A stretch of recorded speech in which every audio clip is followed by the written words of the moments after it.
આપ સૌને મારા સાદર પ્રણામ. આપણી આ ચેનલમાં આપ સૌનું હાર્દિક સ્વાગત છે.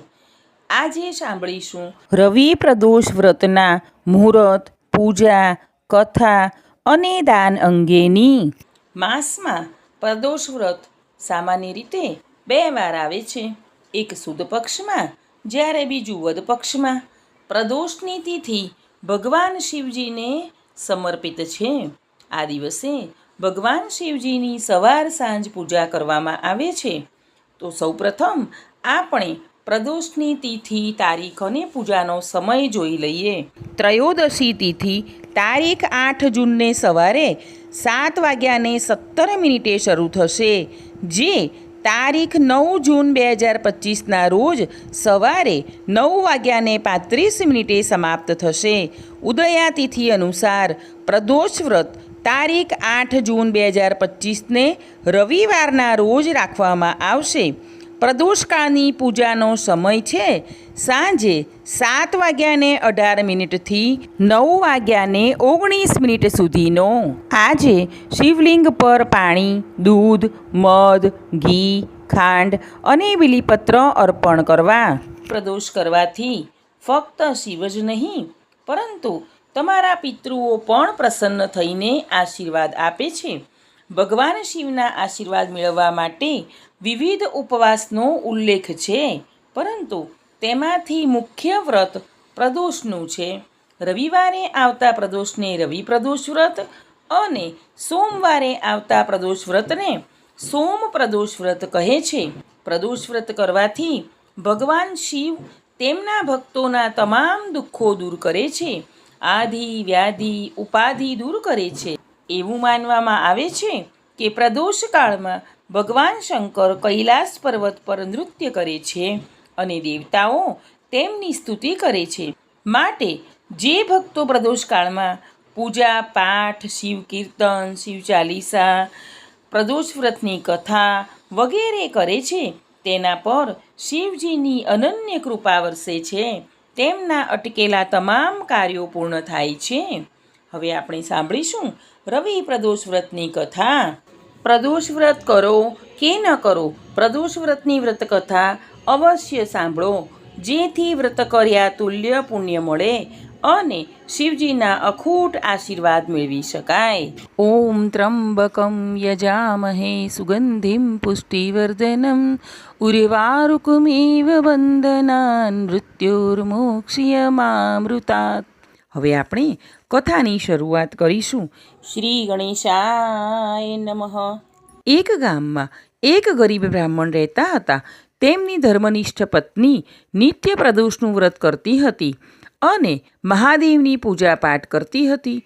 તેમને એક પુત્ર હતો. એકવાર તે પુત્ર ગંગા સ્નાન માટે ગયો. દુર્ભાગ્યવશ તેને ત્યાં ચોરોનો સામનો કરવો પડ્યો. ચોરો તેને મળ્યા અને તેને કહ્યું કે તારા પિતાએ ગુપ્તધન ક્યાં છુપાવ્યું છે? ત્યારે બાળકે કહ્યું કે અમે તો નિર્ધન છીએ, અમારી પાસે ગુપ્તધન ક્યાંથી હોય? ત્યારે ચોરને તેની હાલત જોઈ તેની દયા આવી અને તેને છોડી દીધો. બાળક તો ધીમે ધીમે આગળ ચાલવા લાગ્યો. ચાલતા ચાલતા તે ખૂબ થાકી ગયો, એટલે એક વડના ઝાડ નીચે આરામ કરવા બેઠો. તે જ સમયે રાજાના સિપાહી ત્યાં આવે છે અને બાળકને ચોર સમજીને પકડી લે છે અને રાજા પાસે લઈ જાય છે. રાજા તેને કારાગૃહમાં પૂરવાનો આદેશ આપે છે. આ બાજુ બાળકની માતાએ પ્રદોષનું વ્રત રાખ્યું હતું. તે ભોળાનાથની પૂજા કરતી હતી. રાત્રિનો સમય થવા છતાં પુત્ર ઘરે નથી આવ્યો તો માતા પિતા ખૂબ જ ચિંતા કરવા લાગ્યા. ત્યારે માતા ભગવાન ભોળાનાથને પ્રાર્થના કરવા લાગ્યા, હે પ્રભુ, મારા દીકરાની રક્ષા કરજો. ભોળાનાથે માતાની પ્રાર્થના સાંભળી અને પ્રસન્ન થઈને રાજાના સ્વપ્નમાં આવીને કહ્યું કે તે જે બાળકને કારાગૃહમાં પૂર્યો છે તે બાળક તો સાવ નિર્દોષ છે, માટે તેને છોડી મૂકવો. અને કીધું કે જો તું બાળકને છોડી નહીં મૂકે તો તારું રાજ્ય ખેદાન મેદાન થઈ જશે. આમ કહી ભગવાન અંતર્ધ્યાન થઈ ગયા. રાજા સવારે ઉઠ્યા કે તરત જ બાળકને બોલાવી સાચી વાત જાણી અને તેના માતા પિતાને દરબારમાં બોલાવીને બાળકને માન સન્માનપૂર્વક તેમને સોંપ્યો.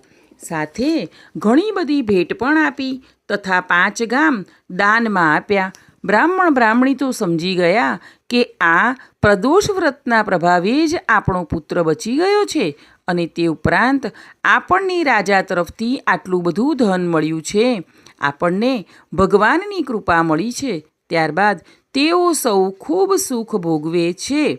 હે ભગવાન, તમે બ્રાહ્મણ બ્રાહ્મણીને જેવા ફળ્યા તેવા આ વાર્તા કહેનાર સાંભળનાર સૌને ફળજો.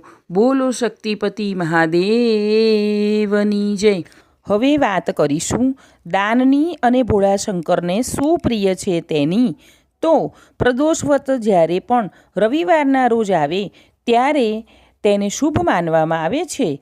આ દિવસે વ્રતધારી જાતકોએ ગરીબોને અનાજનું દાન કરવું જરૂરી છે. આમ કરવાથી ઘરમાં અનાજનો ભંડાર ભરેલો રહે છે.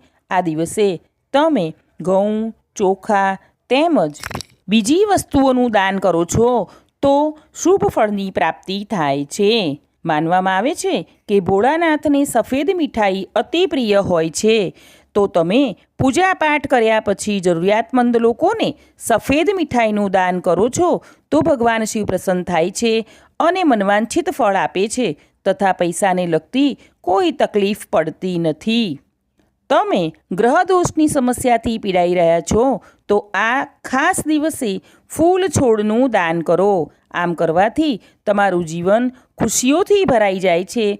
તમે વસ્ત્રનું દાન પણ કરી શકો છો. આશા રાખું છું કે આ વિડીયો તમને સૌને ચોક્કસ મદદરૂપ થશે. મને સાંભળવા બદલ આપ સૌનો ખૂબ ખૂબ આભાર. આગળના વિડીયો સાંભળવા માટે આપણી આ ચેનલને લાઈક, શેર અને સબસ્ક્રાઈબ કરજો. આપણે સૌ હંમેશા ખુશ અને નિરોગી રહીએ તેવી શિવજીના ચરણોમાં પ્રાર્થના.